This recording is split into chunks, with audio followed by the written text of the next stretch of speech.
विजयनगर में रहने वाली शामली का अपने अपाहिज पति और 2 बच्चों के साथ गुजारा करना बहुत मुश्किल था। अपने घर की जिम्मेदारी उठाने के लिए वो एक छोटे से संदूक में महिलाओं के श्रृंगार का सामान अपने सर पर ढोकर गली गली जाकर बेचा करती थी। फिर चाहे कड़ाके की ठंड हो, बरसात का मौसम या फिर भीषण गर्मियों का मौसम, उस रोज भी वो कड़ी धूप में लोगों को आवाज लगाकर बुला रही थी। बिंदी ले लो, बिंदी, लिपस्टिक, शीशा, नेल पॉलिश, काजल ले लो। आहा, आज तो गर्मी ने जला कर रख दिया। इतनी गर्मी में तो आवाज लगा लगा कर मेरा गला भी सूख गया। 2 घूंट पानी मिल जाए तो गले को आराम आ जाए। जरा रुको, क्या लिपस्टिक है तुम्हारे पास? जी हाँ, बहुत ही बढ़िया लिपस्टिक है मेरे पास। सुबह लगाओगी तो शाम तक ना छूटेगी। बहन जी, वो अगर जरा पानी मिल जाता तो गर्मी के मारे गला सूखा जा रहा है। हाँ हाँ, अभी लाई। तुम तब तक लिपस्टिक निकाल कर रखो।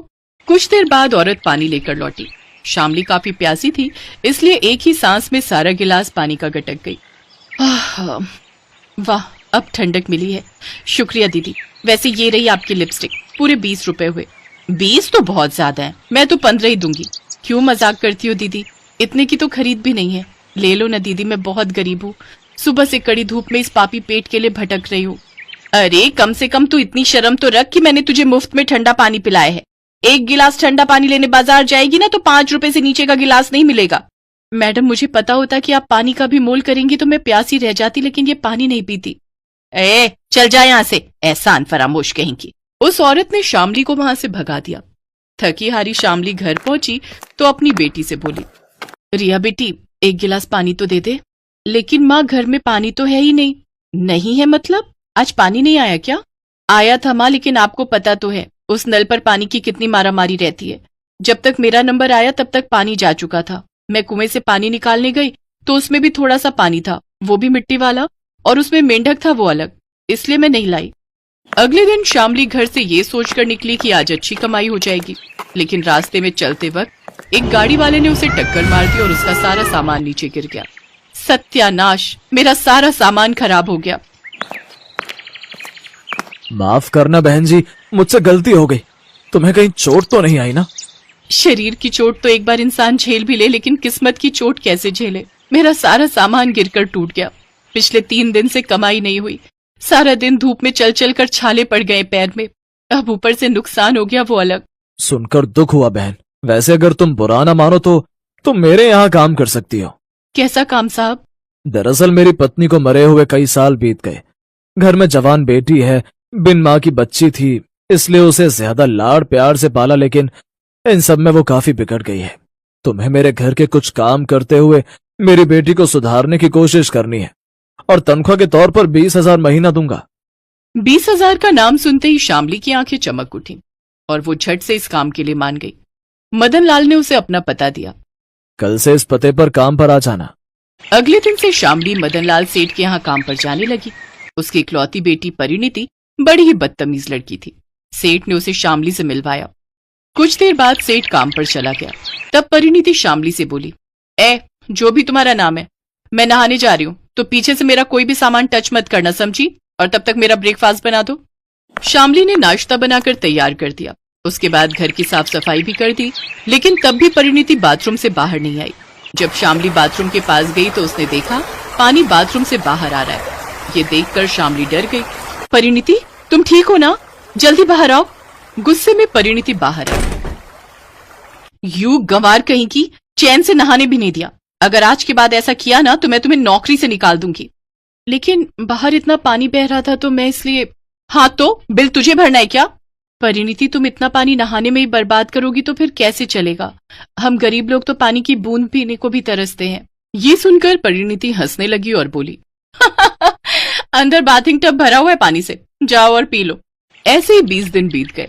एक रोज शामली ने घर जाते हुए सोचा, घर में तो पानी पीने तक को नसीब नहीं होता, क्यों ना आज थोड़ा पानी यहीं से ले चलूं। एक खाली बोतल निकाली थी सेठ ने कबाड़ी के लिए, उसी में पानी भर लेती हूँ। शामली ने कबाड़ी से बोतल उठाई और उसे धोकर पानी भरने लगी, लेकिन तभी परिणीति ने उसे टोकते हुए कहा, ये क्या कर रही हो गरीब नौकरानी? बेटी, घर में पीने का पानी नहीं होता, इसलिए थोड़ा सा पानी लेकर जा रही हूँ। तुम गरीब लोग सिर्फ गटर का पानी पीने के लिए पैदा होते हो, आरओ का नहीं समझे? इस पानी का बिल आता है और साथ में बिजली का बिल भी, समझी? इसलिए जो गलती करने की भूल आज की है ना, वो फिर कभी मत करना, समझी? शामली अपनी घर की ओर चल पड़ी। अगले दिन जब वो काम पर आई तो उसने देखा रसोई का और बाथरूम का नल खुला हुआ है, जिसमें से ढेर सारा पानी वेस्ट हो रहा है। इन अमीर लोगों को भी पानी की अहमियत बिल्कुल नहीं मालूम, बस बर्बाद करने से मतलब है। पीछे खड़ी परिणीति ये सुन लेती है और वो गुस्से में कहती है, अच्छा तो तू एक नौकरानी मुझे सिखाएगी पानी कैसे इस्तेमाल करना है? अरे जितना पानी तेरे पूरे घर में नहीं होगा ना, उससे ज्यादा तो मेरे बाथरूम के बाथ टब में ही पड़ा रहता है। नौकरानी हो तो नौकरानी की तरह रहो, समझी? जुबान ज्यादा चलाने की जरूरत नहीं है। अच्छा, मैं स्विमिंग पूल में नहाने जा रही हूँ, तुम मेरे लिए जल्दी से पूल के पास मैंगो शेक ले आना, और वो भी आइसक्रीम डालकर।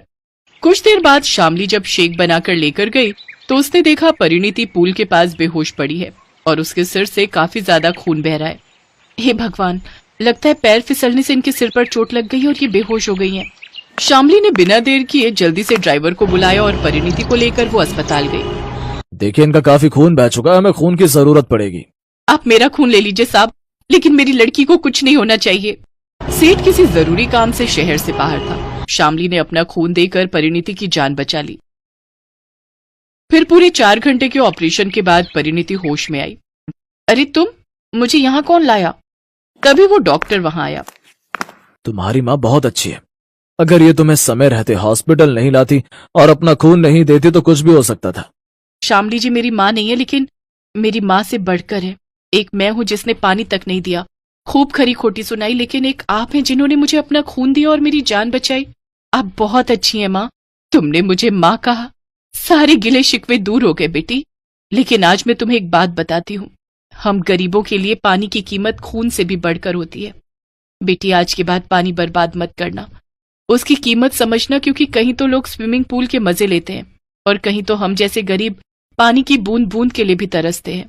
आपने मुझे नया जन्म दिया है, आज से आप ही मेरी माँ हो, जैसा आप कहोगी अब से वही मैं करूंगी। शामली परिणीति को लेकर घर आ जाती है और उसकी खूब देखभाल करती है। फिर सेठ जी को भी जैसे ही ये खबर मिलती है वो घर लौट आते हैं। बहन, तुमने इसे बचाया और ऊपर से इसमें इतना बदलाव, तुम्हारा ये एहसान मैं कभी नहीं भूलूंगा। अब मैं भी तुम्हारे लिए कुछ करना चाहता हूँ।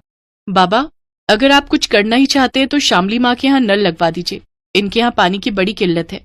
ठीक है, ये तो मैं करूंगा ही। साथ ही शामली बहन, आज से तुम्हारे पति का इलाज का खर्चा और बच्चों की पढ़ाई का खर्चा सब मैं ही उठाऊंगा। ये सुनकर मालती बहुत खुश हुई। अपने कहे मुताबिक सेठ ने वो सब किया भी। अब शामली के घर के बाहर हैंडपंप लगवा दिया, जिससे उसे पानी की किल्लत से छुटकारा मिल गया। शामली अब अपने परिवार के साथ बहुत ही खुशी से जीवन जीने लगी।